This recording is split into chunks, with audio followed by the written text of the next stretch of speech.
We are here. Thank you for being here, panelists. We are at our final debate of the Can I Rant series. I get to be last? Right. I didn't even know. I got feedback going on over here. Hold on. There we go. All right, got rid of that.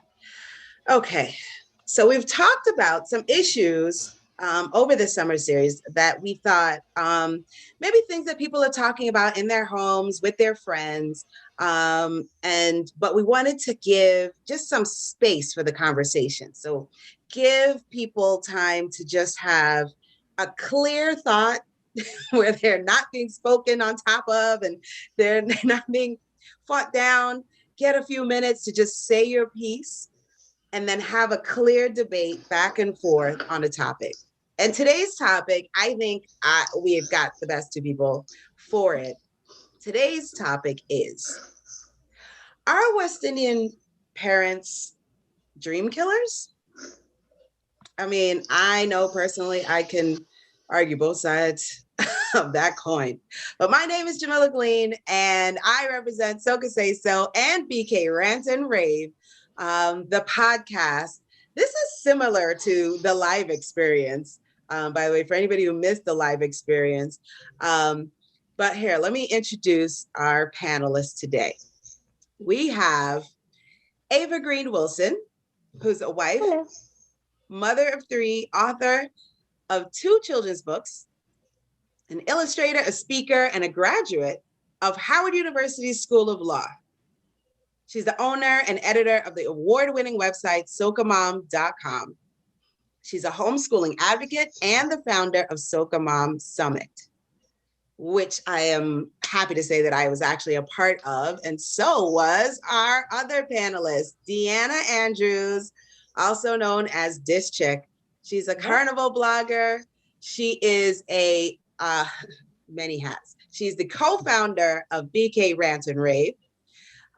She is an event organizer. She's a podcaster, of course, and she is the founder of Dish Chick Consulting, where she helps individuals and companies really promote their brands and really get a hold of what your company is and what it is that you're trying to tell the world and how to do it best, how to figure out your audience, capture your audience. And I'm going to stop talking because I'm going to do a full infomercial. Listen to this all day. Tell you all the things that she could do. And I know that this Chick Consulting works because I am a client. And so, ladies, there's already been some banter going on on the internet. Look, the Soka Mom group was ready. I know they were like, I'm excited. It seems like you're ready to rumble. So the format will be 5 minutes each, and then we'll have time to rebut. You'll have time to rebut, and then we'll open it up to questions and comments from YouTube Live. And anybody who's on YouTube Live, thank you so much for joining us. And please, please, please, please share with your friends and family everywhere. All right, I remembered my coin today. I'm going to flip a coin.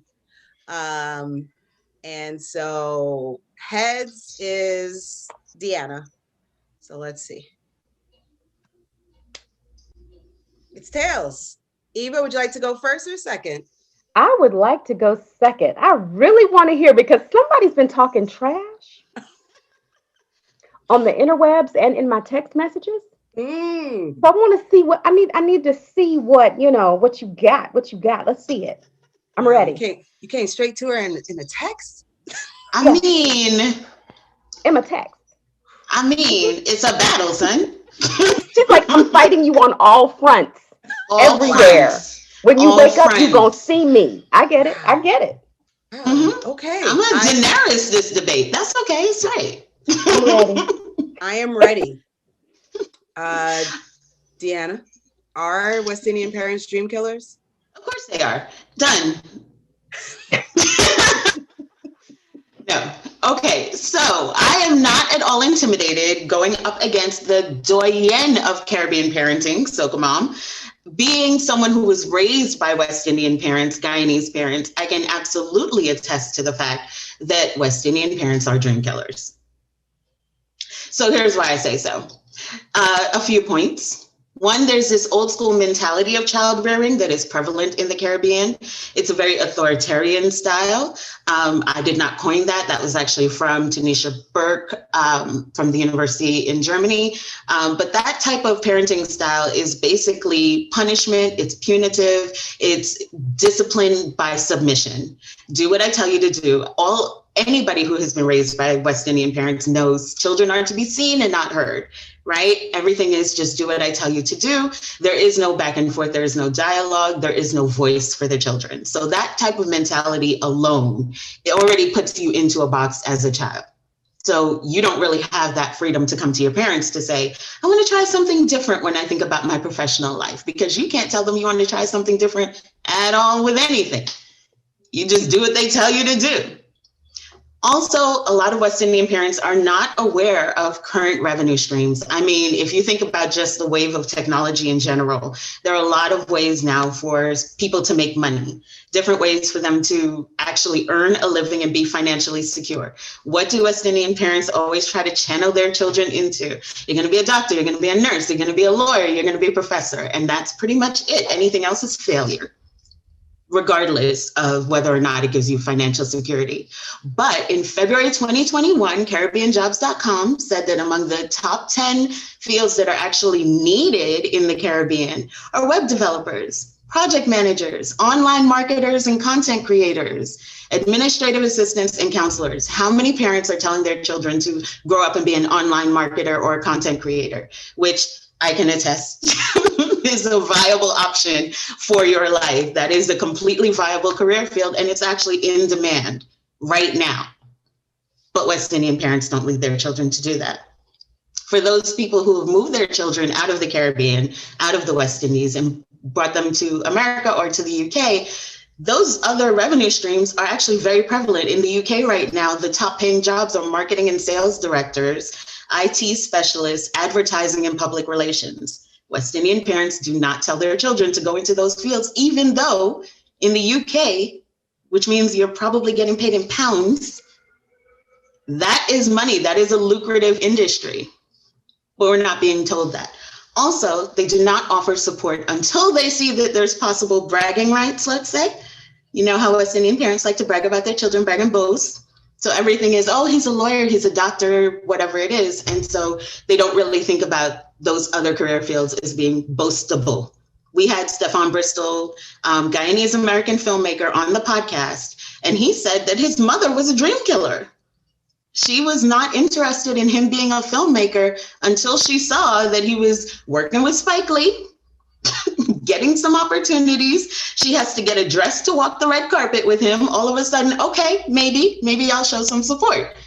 But the way that this translates to the rest of us, this is detrimental to the rest of us in the diaspora, because if we want to see ourselves represented in arts, in media, we have to start encouraging children to go into those fields. We're not going to get the Letitia Wrights and the Winston Clarks if we don't encourage arts and entertainment to be a field that the children can go into. So yes, in conclusion, West Indian parents are dream killers. Wow. She came with facts. I mean, good points were made. Mm-hmm, mm-hmm. I understand them. I appreciate her point of view. Okay. I'm my ready. Turn? Yes, I am ready to hear the Soca Mom theory on this. Okay. So thank you for having me. You know, I got to get the formalities out of the way. I am not one to argue very much, right? I just try to state what I know from my experience. It's the only place that I can speak from. And I believe that West Indian parents are not dream killers. They are dream originators. They are dream examples, right? You have so many people, parents that are in the Caribbean who forego their own dreams in order to help their children fulfill theirs. Now, whose dream are we talking about? Are we talking about the parent's dream? Or are we talking about the kid's dream? And how do these young people, old people, you know, some of us are still trying to please our parents in our 40s and 50s. how do they decide what that dream is and what dreams are actually attainable? And a lot of that information comes from the West Indian parent. A lot of we watch, right? Children watch by learning. Children learn by watching.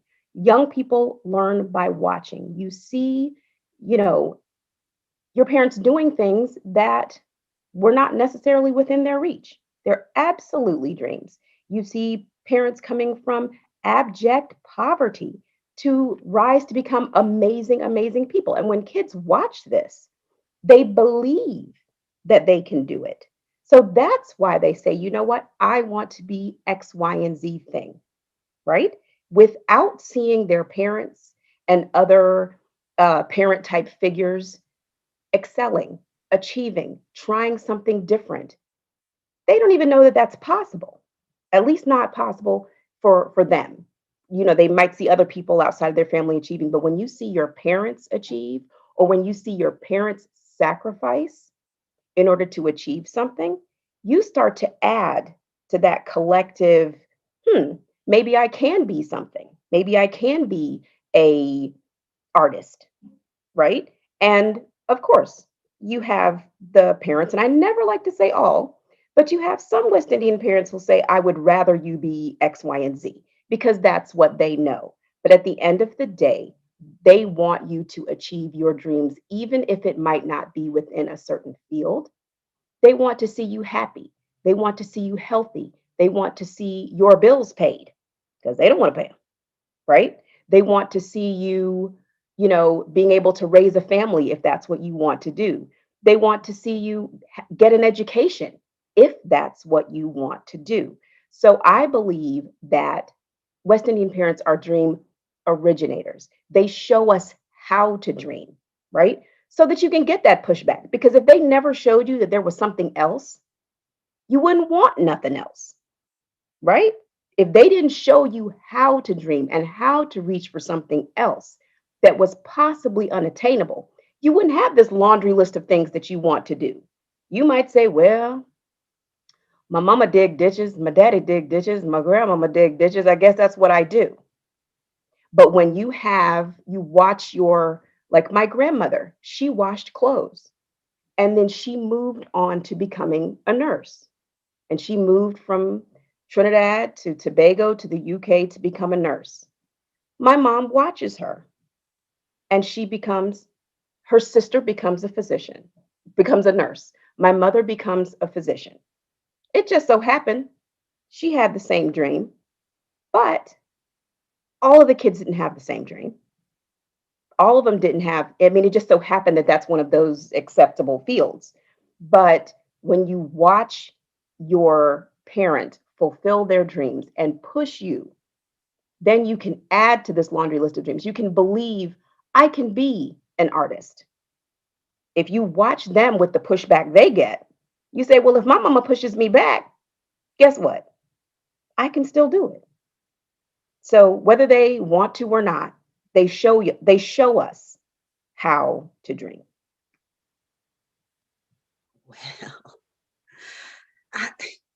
I gotta say, there were points made. I put on my glasses for this. Okay, my new glasses. I put on new glasses for this. Okay. There were valid points made on both sides, but you really did sound like somebody when you said on both sides. I am triggered by on both sides. No, don't do that. We are having a debate. That is the point. There are valid points on both sides. Whenever I hear both sides, I'd be like, khaki pants, tiki torches. No. I'm fine. No. Go ahead. No. Breathe, breath. No. So I just wanted to throw out there, like, how early are we starting with the dream making or the dream, right? Because I think generally in West Indian households, the emphasis is on an education. And I would also say generally the education is on book learning and not technical skills, right? So if there is a child that seems to be really good at fixing things around the house, they're just good at fixing things around the house. That's not what we're going to cultivate in order for you to make that a career. Put that down and go study books. Do you feel like that's not part of the dream killing, or that is part of the dream killing? Who's that directed towards? Deanna's already like ready to. She's like, I got that. Let me know. Yeah. That really is exactly the point, right? You see that as not being anything viable. And so that's a hobby. That's something cute or interesting. That is not something that as a parent, they're going to invest in. And how many times have you heard when children know the lyrics to songs? I hope you know your books like you know this. I hope you know your books. I hope you know your books. Everything is about book learning, book education, traditional education. Within the Caribbean, whose education is that? Obviously, right? So everything is very structured. It is very much about go to school, get your degrees, get this particular kind of job so that you can have a financially secure future. But that kid who's good at fixing things around the house, that could be a business that doesn't require a 4-year college degree. It doesn't require them to go, spend all kinds of money or go into debt becoming something else. But that is often not cultivated. It is not encouraged. Those are considered passion projects, hobbies, or something not viable. Mm-hmm. Eva? So that has not been my experience. And I know it feels like it's a generational thing, but I have seen, so I told you about my mom's side. They're from Trinidad, and there's 4 kids. One went into the military, one became a photographer, one is retired nurse, and one is a retired physician. Other side of the family, from Tobago, you've got an attorney, you've got an artist. Let's see, we have an auto mechanic. We have a contractor, a builder, and a postal worker, retired from the Postal Service in Tobago. All of them, same parents.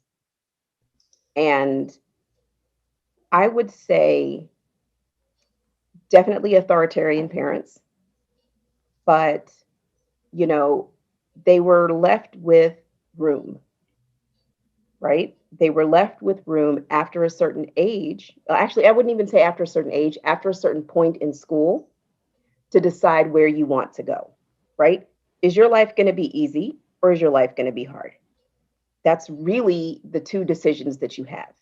Whatever you choose to do to have the type of life that you want, you get to choose from there, right? So it's not saying that I want to be this thing. Okay, be that. But don't think that you're going to be taking vacations on the Riviera.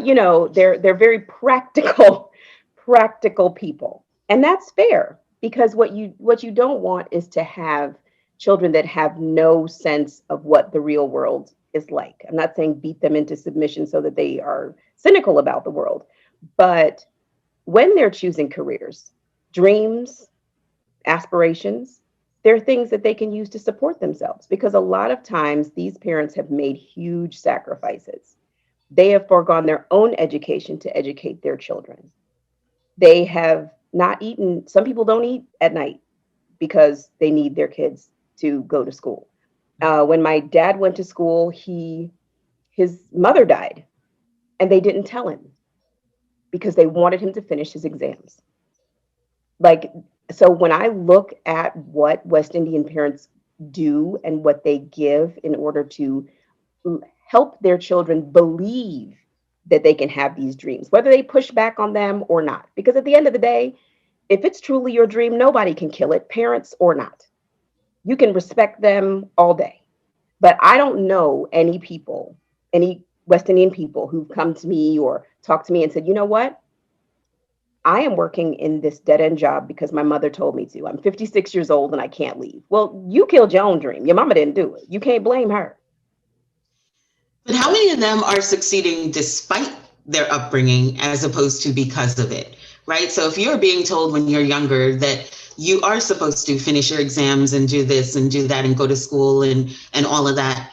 When you're looking at the result of what people actually become, because as a marketer, no, that was not something that when I was younger, I was encouraged to do. Because what is that, right? It was when I was teaching, it was like, oh my, to the day she died, my mother kept telling people I was a professor, even though I hadn't done it for like 10 years. But how many people are actually in those careers following their dreams despite their upbringing, as opposed to being supported by their parents so that they could pursue that? See, now we're going to stick to the topic. You said dream killers. That what dream is not dead. It is not a supported dream, but it is not dead. Okay? All right. So if we're going to go with the words that was handed to me in this email, that is a dream that is not supported. That is a dream that may not be nurtured, but it is not dead because you are currently what you want to be.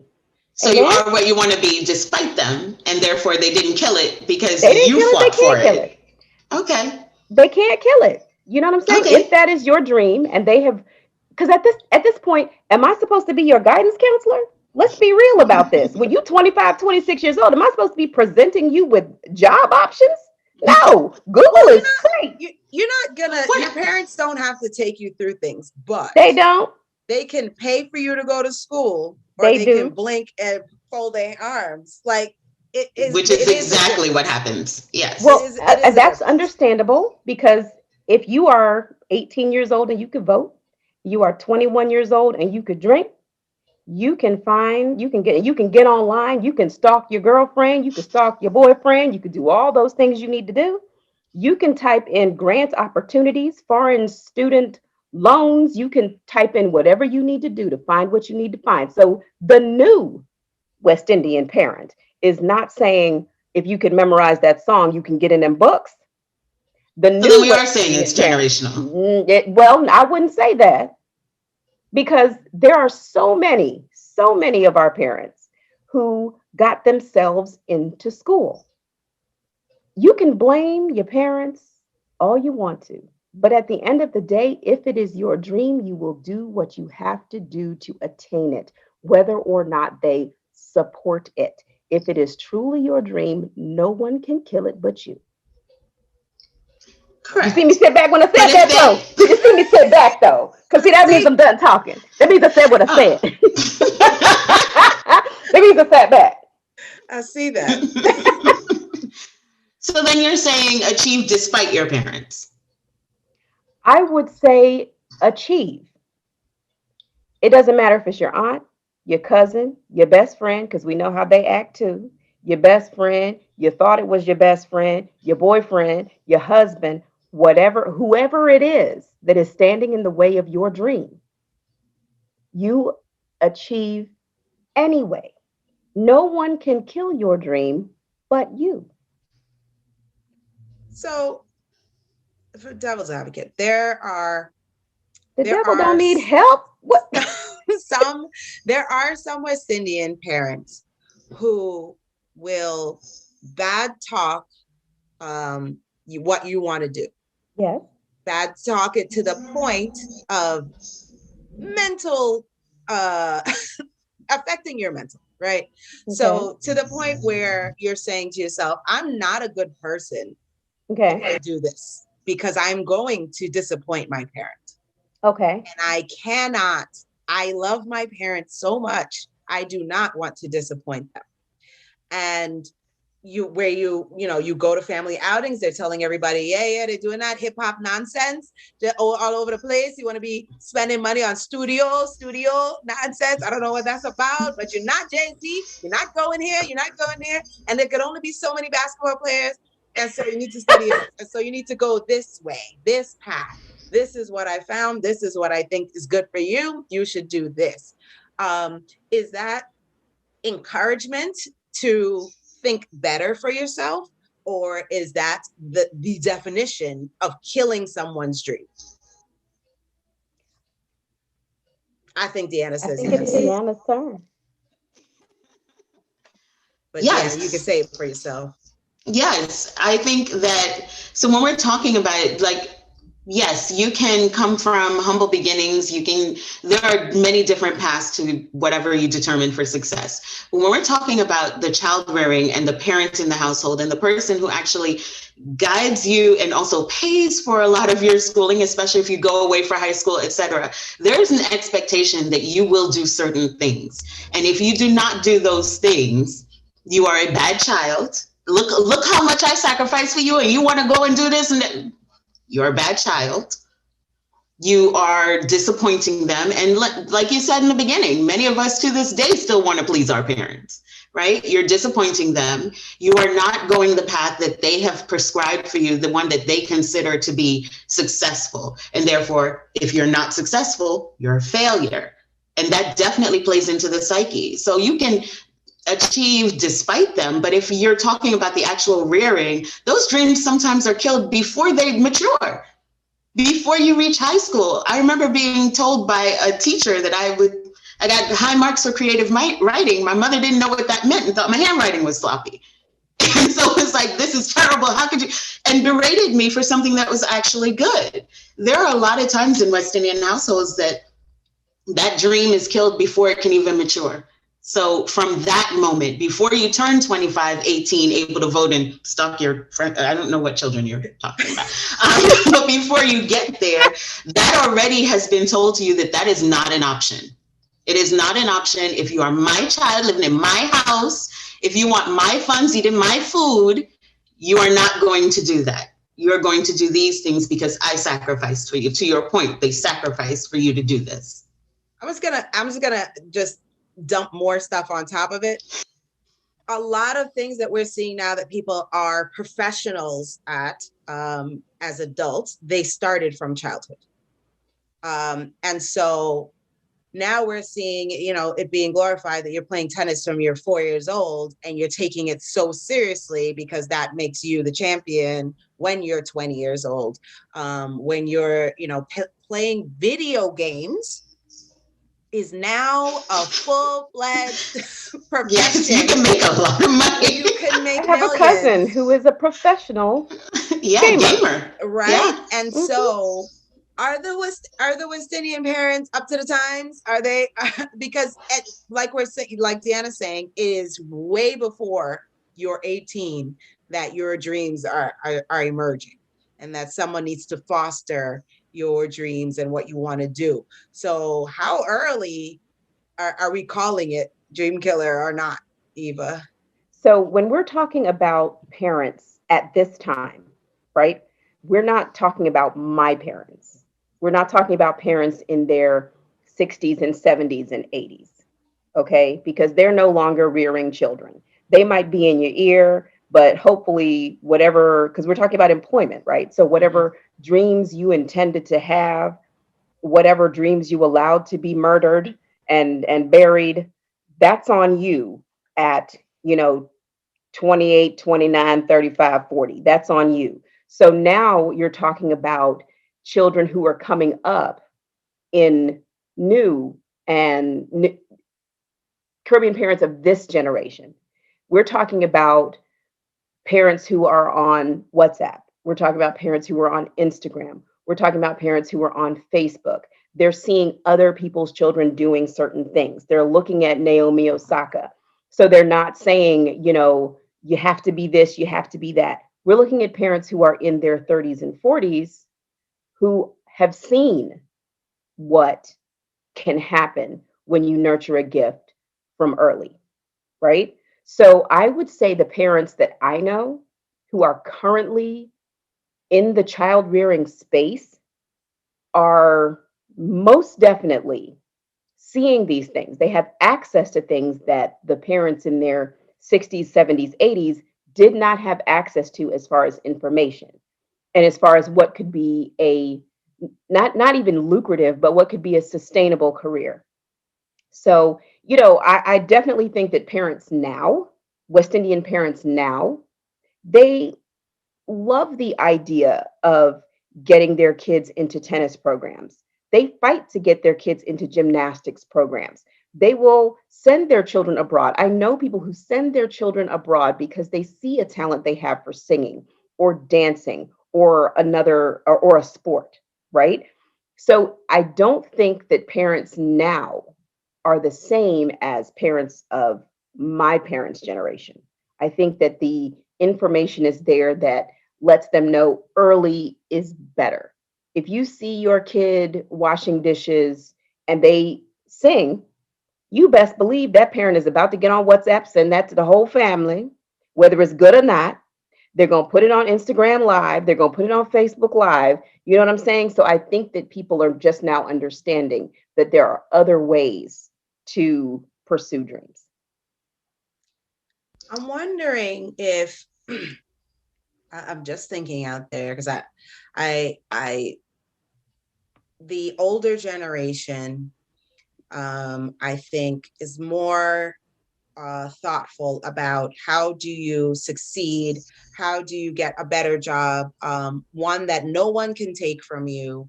You get an education level that can transfer from country to country, from you being a nurse, you being a doctor, you being a lawyer, you can go different places, you can go from state to state. If you're in the United States, you can have mobility, you can start your own business, right? I'm wondering if what you guys think about parents these days, if they will transfer the study your books just at any cost, we're just going to give you the foundation no matter what. If they're now going to, kind of go sideways and just like, oh, you like skateboarding? We're going to skateboard every single day because I know you could be the champion, because West Indians have a thought of, listen, whatever you want to do, you could do it. Because the reality is, it's not that we're at no point are we saying that West Indian parents don't believe in you. Both of you are saying, I mean, they believe you could be a doctor. They believe you could be a neurosurgeon. You could because they're gonna make sure. Whether you can add or not. Exactly. Should we be worried that now they can take, or whatever dreams come up to the extreme ridiculous? Should we be worried about that in today's days? I don't know about that. I don't think that, especially when you're thinking about social media, there's a lot about popularity and not necessarily monetizing content. Right. So I want everyone to see my kid. She's so cute. There are like all these crazy challenges that I see, like, run in different directions and see which one your kid chooses. Like, there's a lot of just, trying to be popular and go viral, not necessarily monetizing or turning that into anything that becomes a career or something with a projection. Right. So I don't think we have to worry about that. What I will say is that even for parents right now, there's still West Indian parents today still, because remember, those 30 and 40-year-olds were raised by those 60-year-olds, right? They still have a mindset of, you at least have to get to high school. You at least have to get to college. You at least have to get to a certain level before I will let you pursue that other thing. Because to me, that's a safe fallback, when we're seeing in reality, it's not. We're definitely seeing that it's not. And rather than spend, $100,000 getting my college education, I could have gone to a 2-year trade school and started a business. So I don't think we have made that shift enough yet, where parents are saying, you know what, whatever you want to do, I'm going to support you. I'm going to help you. I'm going to nurture you. I'm going to guide you. I'm going to support you, either financially or with just praise and effort. Right. I don't think we are there yet, because those 30 and 40-year-olds were raised by those 60-year-olds, and they still have the mindset of, okay, but you still have a fallback. You still need to get this amount of education before I'll let you do that.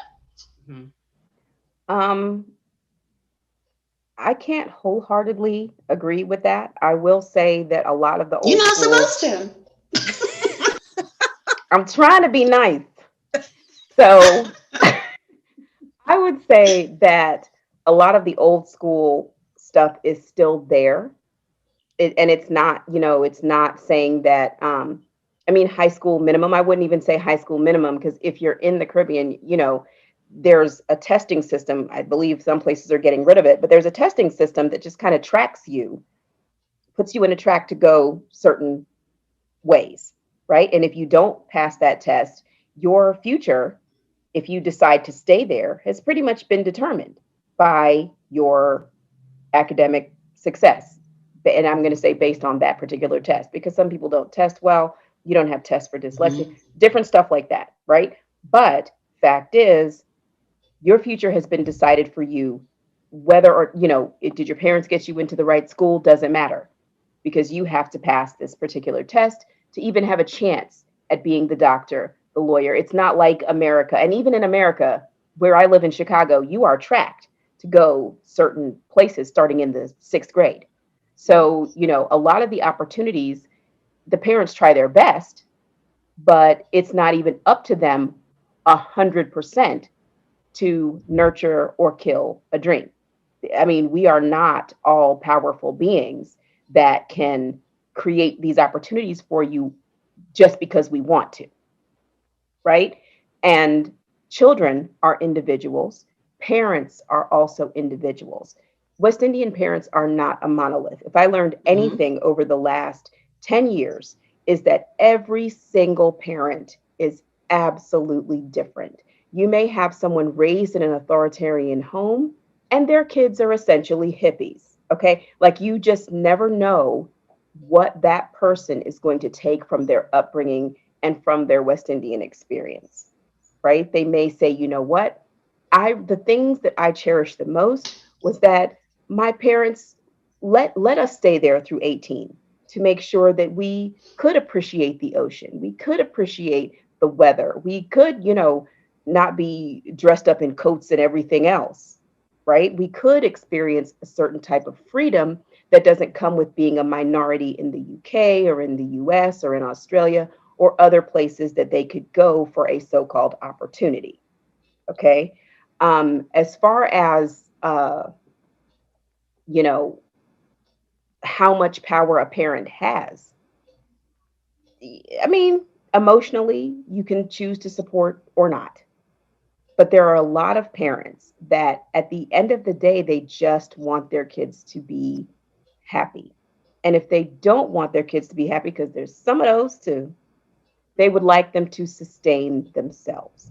And they can only go off of the experiences that they have, whether they see that experience on TikTok or whether they go by what their parents taught them. We are all individuals as parents. That's a good point. I think it's hard to I think a lot of the jokes about Caribbean parents are generational, right? They are, we are talking about the parents who are now 70, basically 70 and older, right? And so to now try and think of, what kind of effect did that have on people? And it's going to have different effects on people. There are going to be some people that are now parents who say, I will definitely do that because, you were so right. I got a great career and I was just going to be wayward and not pay attention to things. And then there are going to be people that are saying this was horrendous because when I was 4, I wanted to be a tap dancer and I never got to do it. And now I'm a nurse and yes, I can pay my bills, but I want to tap. So, it's gonna run the gamut. And then, of course, we're now going to see how that's come to play. But I think the conversation has to be had about, what is the right thing? What are you taking away from your parents? What did you consider like killing dreams, not killing dreams? What do you want to go to the next generation? Like, everybody has to do that for themselves, right? I'm not gonna put you guys on the spot right now. Decide what happens to the next generation immediately. I'm just saying everybody has to do that for themselves. I'm curious, what do you guys think that Caribbean parenting looks like from the outside? Do you think outsiders have any clue what's going on? At least for that generation and how we looked at that generation. Do you think outsiders like have any clue, or they're just like working side by side where you're like, oh, we all have the same upbringing? If we're all the same age, we all have the same upbringing. I hope they're not saying that. I hope they have Twitter and they know better, but Yes. But I will say there is sort of there's a litmus test of West Indianness, right? So you're not West Indian unless, And we've heard it many times, especially with corporal punishment in the home, that you're not really a good West Indian parent if you don't beat your children and apparently the goal is so that they don't shoot up schools. Apparently that has been the justification for it. Is like, but my children don't shoot up schools. Just for anyone thinking that, a lot of kids don't shoot up schools. Kids that don't get beat don't shoot schools up. Most children don't shoot up schools. So if your idea of parenting and you beat your kids so that they won't do that, I'm going to tell you, you don't have to go that route. You really don't. But there is this idea of West Indian parenting, which is you are very strict in the household. You can't talk back.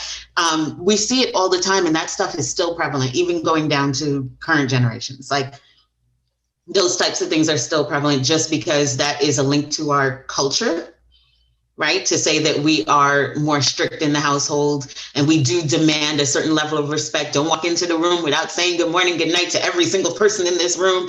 Don't pass your aunt on the street, like all kinds of things that we say are part of good parenting that, yeah, when you think about that and you extend that further to what you expect your children to become so that you can prove that you were a good West Indian parent, all of that is tied into, you're not really giving them that sort of freedom to even not talk back disrespectfully, but to have a conversation with you. Right? Whoa. Like not disrespectfully. My parents were nowhere near me and I got nervous. Right. I was like, you feel a slipper coming. No, but I mean, just the idea that brutality in the home makes you a good West Indian parent. All of these things tied together although we're saying West Indian parents aren't a monolith, there is this sort of litmus test of West Indian parenting. And part of that is very outdated, especially as you have people leaving the West Indies and going abroad and living in different cultures, living in different societies. Those things are pretty outdated. So I do think we have to take into account, although, of course, there are individual parents and you'll always find those edge cases of really bad and really great. But for the most part, we do kind of put things into that category of you're not West Indian or your mama wasn't you weren't raised by a West Indian mother unless, and many of the unless is traumatic, right? Yeah. It's very traumatic. So, yeah, I do think we have to take that into consideration, that there is a broader definition of what good West Indian parenting is. I agree with the litmus test part of it, but I don't agree that it's only, for parents who are raising their children abroad. A lot of the videos that we're seeing coming out of people disciplining so-called disciplining their children are not coming from West Indian parents living abroad and raising their children abroad. So I don't know that is the necessarily the standard for these challenges and these beatings and these things that you see. I wouldn't say that is necessarily a cultural thing. I would say that is a person who believes that they need to show their strength in a certain way. No matter what culture you come from, you have people that will shame their children on the internet. They will beat their children in public. They will berate them in public. I remember being in DC, clearly American people, and my kids asked me, "Can you talk to your children like that in public? Are they going to get arrested?" Yeah, you can certainly curse your children out in public if you want to. So I wouldn't say that is the litmus test of West Indian culture. I will say that there are some parents, no matter what culture they come from, maybe in some cultures it's more celebrated or encouraged, but it's within that parent already to be that way with their children. If your parent is not going to be it doesn't matter what you do, what you're good at, what you're excellent at. It doesn't matter how much you excel. For some people, they may break when you get onto the red carpet. Others don't care if you're on the red carpet. They will still say, "My kid ain't nothing. My kid ain't doing nothing. He's doing some little thing up in Los Angeles. I don't know what it is." But one example of a family that I absolutely love is the Winston Duke and his sister and their mom, Coco. The children are now encouraging her to go online and have this new career where she is encouraging people and she is, you know, stepping outside of what was comfortable for her, right? And so for me, that's an example of what kind of parent she was. Now, her children are in their 30s and 40s. At least I think one of them might be 40. I'm not sure. But they're at least in their 30s. And one of them is a well-respected physician, and one is an actor. Nobody knew he was going to do what he did. But I do believe that there are some old school parents who are, like I said at the very beginning, they are dream originators, right? They give the kids an example. And then for me, that family is full circle, where neither one of them has children, but they give that back to their mom. And I think the physician in between her work is actually the producer of her mom's show. It's very, very cool. It's very cool. So, yeah, I feel like you can't really say, again, that every West Indian parent is the same, You no matter what definitely their can. age is. But I No will matter, send you the link to this survey that says authoritarian parenting style is dominant in the Caribbean, because it is. I mean, you can say you gonna eat them peas. Like, I mean, that's not saying that I'm gonna No, put you no, under the it's couch if you definitely don't wash the blinds, right? I mean, wash in the my home, right? blinds. I don't require my children to go to college. Mhm. I don't. They've known that from the time they knew what education was, what school was. They don't have to go to college. That's it. I that's not, but what I do require of them is for them to do what it takes while they're in my home to be able to make that decision for themselves when it is time. And I think that's part of saying, authoritarian to me is I am a parent, you do what I tell you to do. If I tell you don't touch that, you don't touch it. If I tell you don't go out that door at this time, you don't go out that door at this time. We don't have, like, I'm not raising wolves. You know what I'm saying? It's not like you have given birth to snakes where you just give birth to them and they just gone about their business. You have to have some measure of authoritarianism in your home as a parent. Somebody has to be in charge.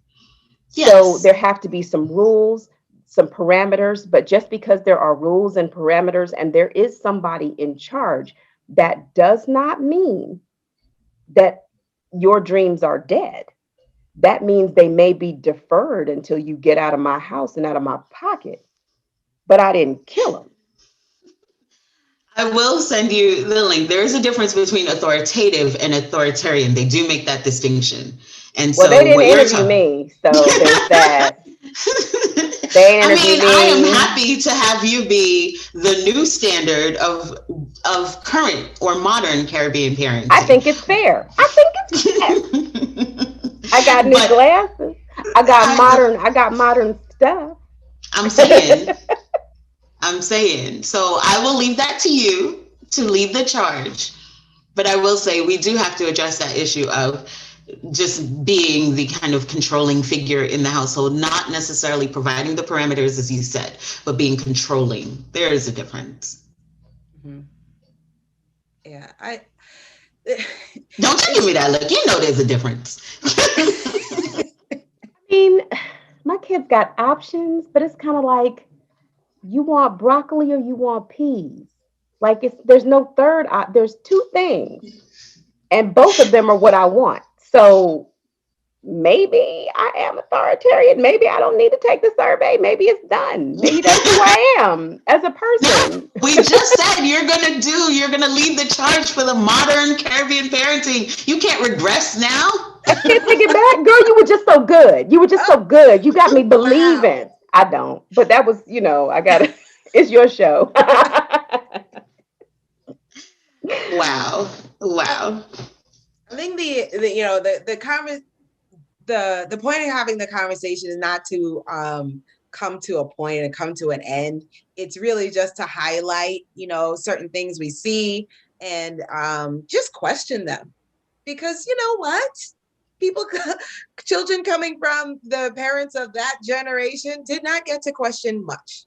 And so in order for you to grow, for the next generation, even if you're a parent, if you're an aunt, if you're a godparent, you have to question how you were raised.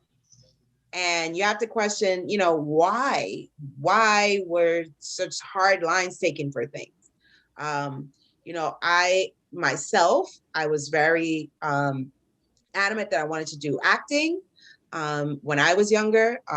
And like we said, I think Deanna said it earlier, education first. So you have something to fall back on. And then, then you can do the acting thing, which many actors, many creatives have said, when I take time away from the creative work, I no longer am focusing on it. And so I can't thrive in that, right? You can't excel if you're putting your dream off a little bit, because you're not putting your all into it, right? And in the back of your mind, you always know you have something else to do. And so you probably won't ever give it 100%, right? Because you've got something else to do. But I think it's good to have this conversation so that you can figure out for yourself, what is my motivation as a parent, and as somebody who's not a parent, who's just looking at other parents. Am I judging you because you're forcing your child down this one path? But maybe you're looking for stability for your child. Maybe maybe you saw that they excelled at something from an early age, and so you're pushing them towards something that is best for them. The questioning why we parent the way we parent, why our parents parented the way they did, is something that has to be done, I think, for us to do better and be better going forward. Do you think the parents of that generation or the elders of that generation are ready to have the conversation with us and answer questions? No, okay, an instant no. I'm sorry, you asked if they are ready to be questioned? No. Like, end no. of sentence. Some stuff we already know. No, nobody's, they're not doing that. No. just a moderator over here, just trying to think. I appreciate it. I appreciate it. No, this is always a good conversation. Obviously, I definitely respect the views of Eva, but she wrong. Anyway, look, as long as I get a trophy when this is over, because I was told this is the debate, so there's winners and not winners. I don't want to call you a loser, but winners and not winners. And by not winners, I mean not you. I mean you, right? Because I'm gonna look at some of the comments on the YouTube live. First of all, your glasses are fire. They definitely are. Good choice. That's a big comment. Say something. Okay. Crest 718516 says education first and foremost. Still, she's a modern parent and she is still all about education first. Good question, Crest, is how far does the education go before, before there can be a second? Because you're saying education first, but when do they get to do the whatever else that their hearts desire? And Camilla says that she's definitely more open to different careers and dreams that her kids may have, because she's a modern day parent. And I do think from the conversations that I've had with modern day Caribbean parents is that they are more open, but they also know it's hard to be less open than her parents. I did not laugh at they that. are more open to different paths of education and different careers. Let me be more specific. But I think we're all still very aware of, I will say Black, because even though there are West Indian people who are not Black, who are not of African descent, I'm just going to focus in on Black people. Being a Black person in this universe, this world, is still hard. And so you just want the easiest path. A lot of parents just want the easiest path for their child. And it's like, I know you can try really hard at basketball, but there's only so few people that actually make it to the NBA. Maybe you should do other things. And just knowing that once you have a certain level of education, you just can't be denied. And that's still the overarching thought, even though we have already seen that is not true, right? We've seen people with a high school education start businesses and thrive, invent things, be great. But some people still believe if you have a certain level of education, you cannot be denied, you cannot be shunned. And do you guys feel that there's that Blackness that we've got to parent a certain way just because? I think that we, as Black people, we have to be realistic with our children. I understand, there's some people who are raised not to know that they have limits. And I think it's a very rude awakening when they look up. I remember when everything was happening with George Floyd, and we're watching all of the madness out of our window. We're in Chicago, so we are seeing, smoke coming from the city. We're seeing protesters going up and down the street.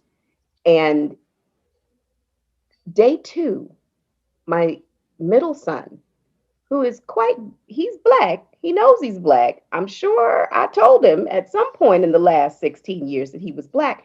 It just occurred to him, I am that Black man that will be pulled over regardless.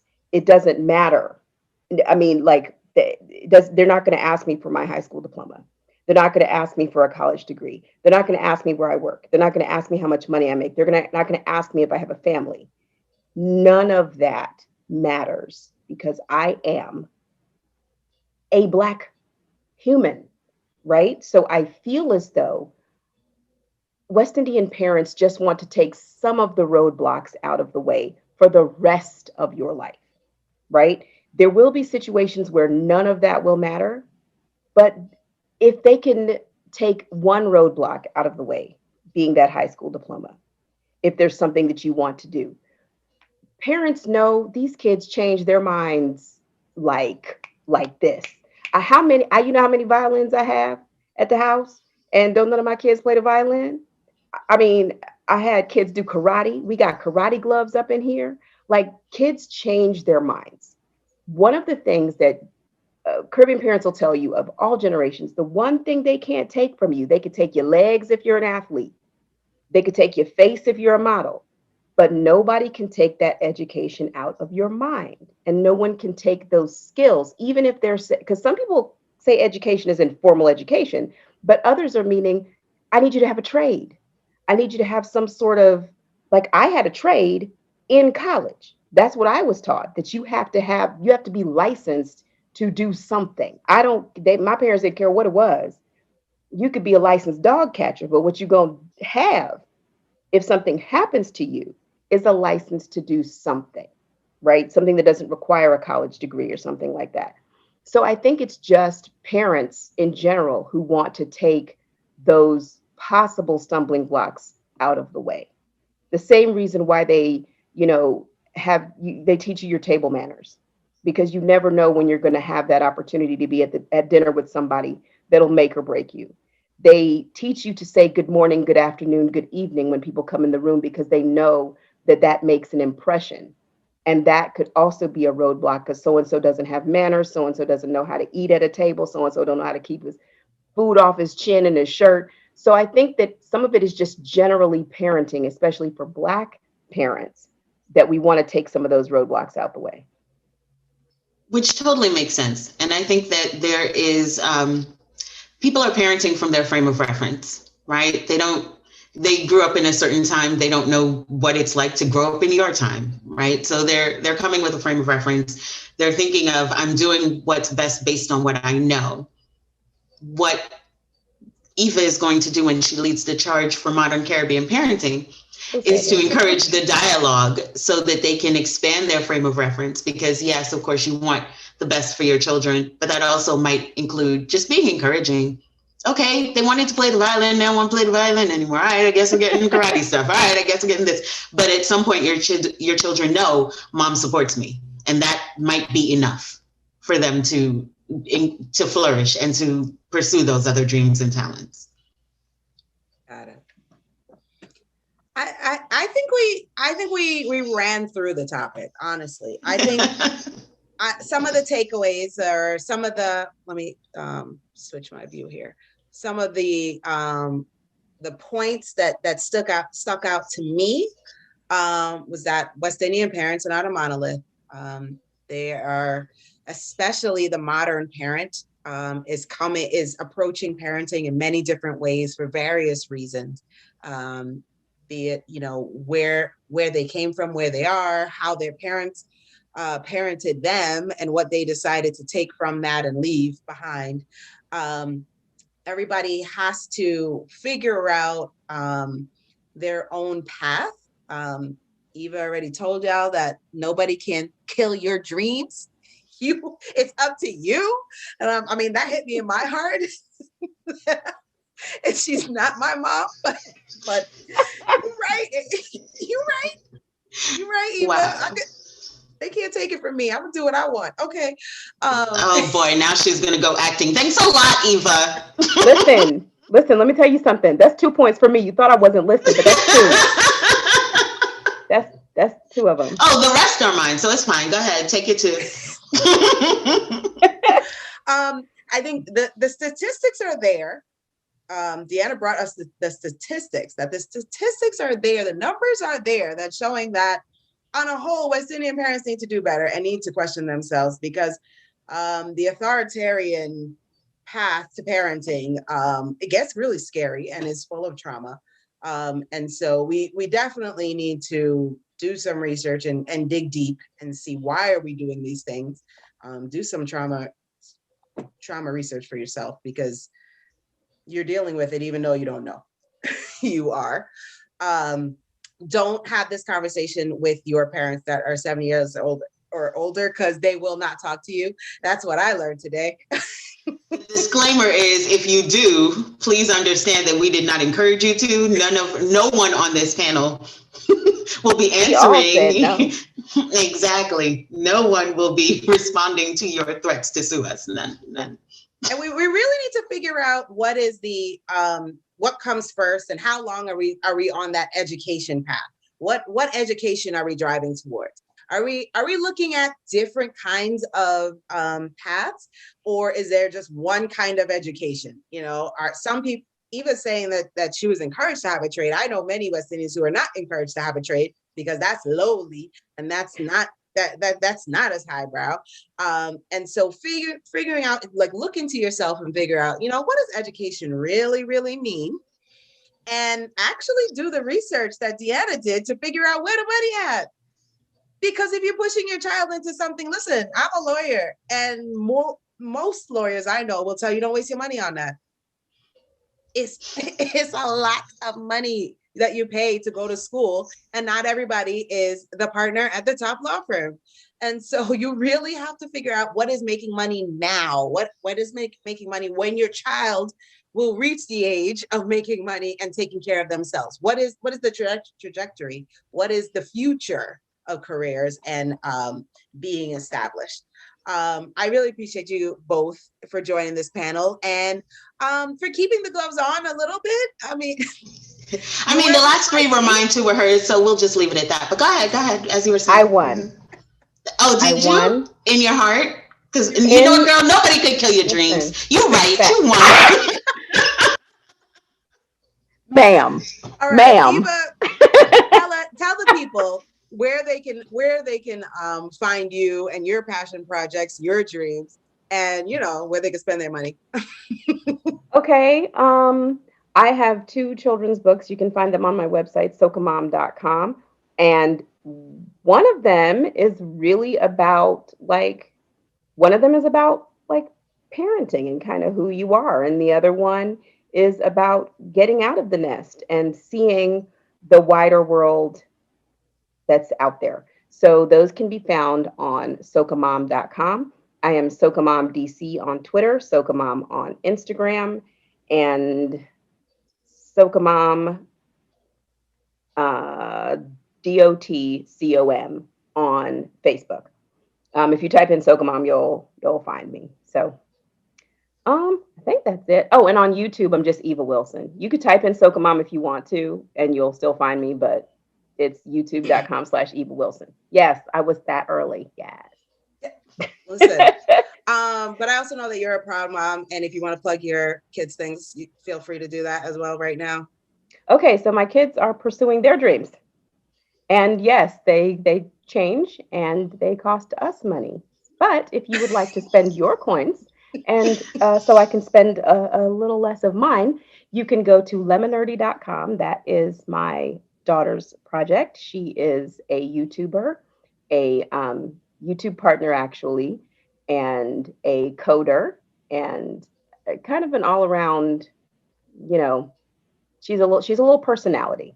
My son is a photographer. You will not see pictures of him because he is kind of a behind the scenes kind of guy. And his website is Aw Shoot, It Is David. It's David, AWSHOOT. It's David. I love it. Thank you. And Thank this you. chick, I don't know if I have time for the amount of companies and things you have going on, but go ahead.